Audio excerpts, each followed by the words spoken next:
Salut les amis, c'est Jonathan, alias DJ Jojo. Alors aujourd'hui on va faire une petite vidéo sur une Peugeot 307, donc la mienne. Je vais vous expliquer, j'ai perdu l'antidémarrage dans ma clé et puis j'étais obligé de changer le calculateur, boîtier BSI, enfin tout le merdier. Il n'y a aucune vidéo qui explique sur Bon Coin, sur YouTube, excusez-moi. Donc je vais vous expliquer un peu ça. On y va.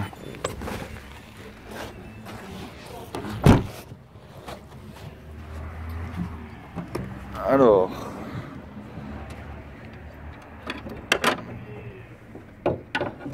déjà dans un premier temps, votre calculateur, pour ceux qui ne savent pas, il se trouve ici. Voilà, donc vous avez juste les connectiques là à débrancher, vous l'enlevez et puis ça s'enlève. Donc il n'y a rien de plus simple pour celui-là. Après vous avez le boîtier BSI qui se trouve en dessous là. Voilà, qui se trouve ici, hein. Boîtier BSI. Après il faut changer le Yeman. Alors le Yeman, étant donné que c'est une vis autocassante et quand on serre la vis se casse et puis après c'est impossible de la dévisser. Enfin moi j'ai pas réussi personnellement à faire sauter la vis. Donc j'ai carrément changé la colonne de direction. Je vais vous montrer l'ancienne. Ça fait un petit moment que je voulais faire une vidéo, mais avec le froid qu'il faisait, il faisait pas très beau. Donc voilà, elle est un peu rouillée. Alors avant elle était en bon état. Donc la colonne de direction, ça c'est facile à enlever. Pour ceux qui ne savent pas, il y en a qui le savent, il y en a qui ne savent pas. Donc il y a juste à tirer d'un coup sec dessus, puis ça sort. Donc voilà, n'oubliez pas d'enlever les connectiques. Après pour brancher le nouveau. Donc voilà, j'avais essayé de le couper pour voir si je pouvais démarrer. Or je n'ai pas pu démarrer. Donc c'est lui en fait. Là-dedans c'est ce truc noir là qui est, il y a un contacteur pour la puce qui est dans la clé. Donc voilà, après je vais vous montrer à quoi ça ressemble le calculateur une fois sorti. J'ai gardé mon ancien calculateur, donc, le voilà. Voilà le fameux calculateur qui se met au niveau du moteur, je vous avais dit là, les branchements ils sont là. Donc voilà. Et mon ancien boîtier BSI que j'ai gardé aussi, je vais vous montrer. Non, c'est pas celui-là. Et voilà. Donc voilà, vous avez 1, 2, 3, 4, 5, 4 fiches à défaire. Ouais, vous avez que 4 fiches à défaire. Voilà, et dès que vous avez fait ça, pensez à aller chez Peugeot, ça coûte 60 €. Si vous avez des options, moi j'ai des options, et puis ah non, c'est même pas le boîtier BSI ça. Qu'est-ce que je dis, excusez-moi. Et la boîtier BSI. Voilà, 1, 2, 3, 4, 5, 6 fiches à défaire. 6, 7, 8, 9, 10. Ouais, il y a 10 fiches à défaire. Ça c'est mis au côté du calculateur, excusez-moi, je me suis trompé. Donc voilà, une dizaine de fiches à défaire. Donc si vous avez des options, que vous changez ça, si ça marche tant mieux, c'est que c'était le bon modèle. Bon, moi c'était pas le bon modèle en général. Moi j'ai pris un modèle qui avait pas d'option. Donc moi je vais aller chez Peugeot, ça coûte 60 €. Et parce que j'ai plus les essuie-glaces automatiques, j'ai plus les phares automatiques, j'ai plus les anti-brouillards avant, j'ai plus les vitres arrière électriques non plus, donc c'est un peu chiant. Donc voilà, une petite vidéo là-dessus pour vous expliquer, hein. C'est pas compliqué de toute façon, il n'y a rien de plus simple. Hein. Lui, pour lui de toute façon vous avez 4 vis, donc il y en a une là, une ici et une ici. Hein, il se met comme ça. Hein. Donc voilà, il n'y a rien de plus simple pour lui aussi pour l'enlever. Donc c'est assez facile. Donc voilà, vous avez vu aussi vous avez peut-être dû voir aussi ma vidéo pour nettoyer les feux avec du dentifrice. Bon, moi ça a marché, mais bon, je les ai polis juste après parce qu'après il faut les polir, bien sûr, parce que pour que ça reste. Mais moi, étant donné qu'ils ont bon, ça se voit, c'est mieux qu'avant, mais étant donné qu'ils ont été attaqués de l'intérieur, je vais carrément les changer parce que c'est assez compliqué hein, de les nettoyer à l'intérieur. Donc voilà, étant donné que ma pâte elle est pétée, là quand je l'ai acheté ça a été déjà, ça je sais pas ce qu'ils ont branlé, c'est un peu voilà. Si un jour vous voulez mettre des feux de jour, donc comme la mienne sur le 307, bon j'en ai une là, hein. J'en ai une ici aussi là, et j'en ai mis là. Donc voilà.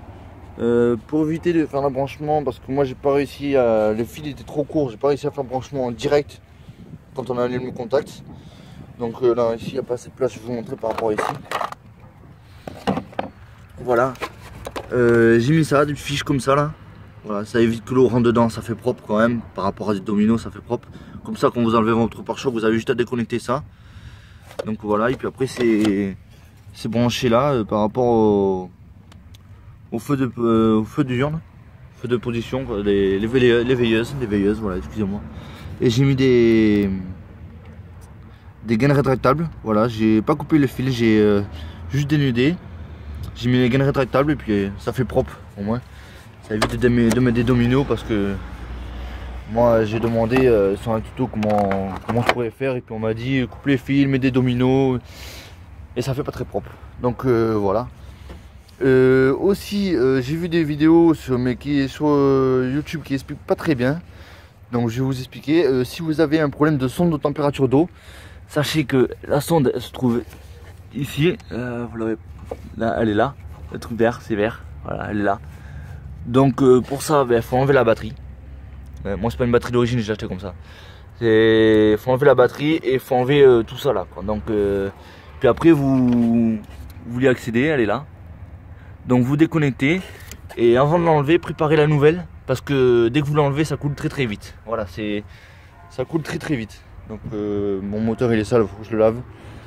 Ma voiture elle est sale aussi, il faut que je la lave aussi. Donc évitez les critiques s'il vous plaît. Faut que je la lave, c'est assez complexe. Donc pour la sonde de température d'eau, ouais, c'est mettez la nouvelle direct après parce que ça coule très vite quand même. C'est quand même assez gros, ça coule très vite. Donc normalement j'ai gardé la nouvelle. Non voilà, l'ancienne sonde qui est là. Voilà. Bugué, donc je démarrais et puis 5 secondes après ça me disait température au moteur trop élevée. Alors que c'était pas vrai, ça faisait 5 secondes que je venais de démarrer alors qu'il faisait -1 dehors, -2, donc voilà. C'est assez...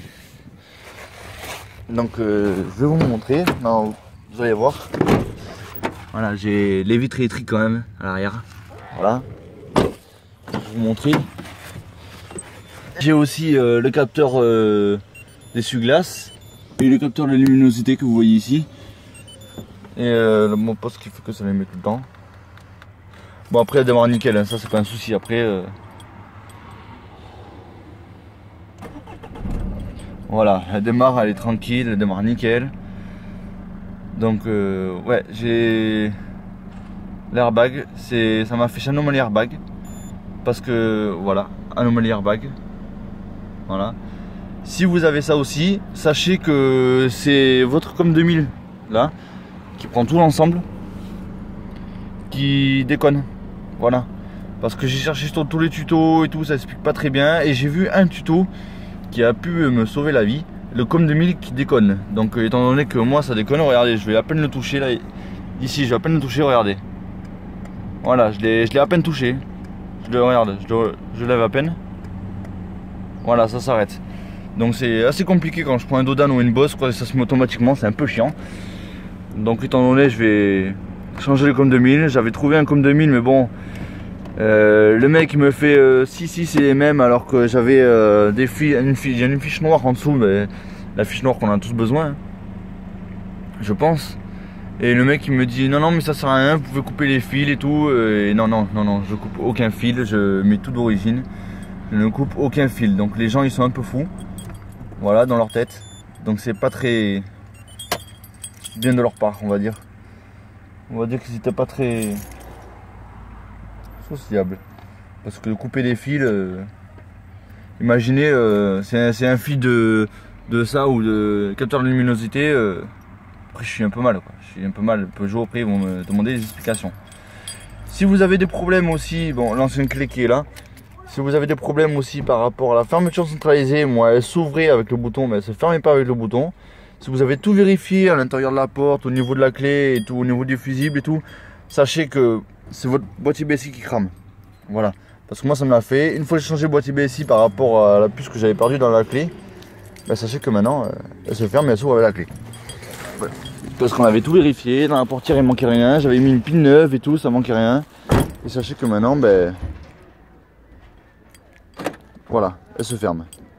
C'est assez original. Ce que j'ai remarqué aussi, si vous appuyez 2-3 fois sur le bouton, je sais pas trop, ou même plusieurs fois sur le bouton fermé. Donc regardez, je vais vous montrer dessus. Elle va klaxonner. Voilà. Ça va, les warnings vont rester un petit moment pour que vous puissiez la reconnaître sur un parking éventuellement.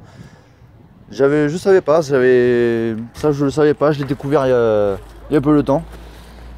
J'ai découvert ça qui est assez original. Donc voilà, j'ai oublié de vous le montrer par rapport aux vitres arrière. Voilà, enfin je vais démarrer. Voilà, donc normalement lui il est en position neutre, là, ici là. Quand on descend une fois, voilà, ça s'active. Après quand on a les essuie-glaces automatiques, normalement on le monte une fois et là ça nous affiche essuie-glaces automatique actif. Voilà, ça ne l'affiche pas. Et ben, les essuie-glaces, voilà, ils font ça tout le temps. Alors ben, je l'enlève, hein, donc voilà. Par rapport ici aux vitres électriques arrière, donc voilà, là, je vais prendre celui-là, là. Voilà, j'ai beau essayer, la vitre ne se baisse pas. Donc il va falloir que j'aille chez Peugeot, payer 60 € pour remettre les options dans le boîtier BSI. Donc, bon ben, je préfère payer 60 € que payer 400 € qui me change tout le complet. Parce que ça fait un peu mal aux fesses, 400 €. Moi j'ai tout changé tout seul, donc étant donné que ça m'a coûté 110 € le kit complet, donc avec le calculateur, boîtier BSI et bien sûr le mec il m'a pas donné le collier man, il m'a donné carrément le collier de direction, ce qui m'a aidé. Ça m'a éventuellement aidé, et ce qui fait que ben voilà, c'est un peu mieux maintenant, elle se ferme, elle s'ouvre, ça c'est déjà pas mal. Mais bon voilà. Voilà, si vous avez des questions par rapport à vos 307, si vous avez des soucis particuliers, des trucs comme ça, demandez-moi. Je pourrais peut-être vous y répondre parce que j'ai un peu vérifié la 307 de fond en comble, la mienne, donc demandez-moi, je pourrais peut-être vous y répondre. Voilà, merci, au revoir.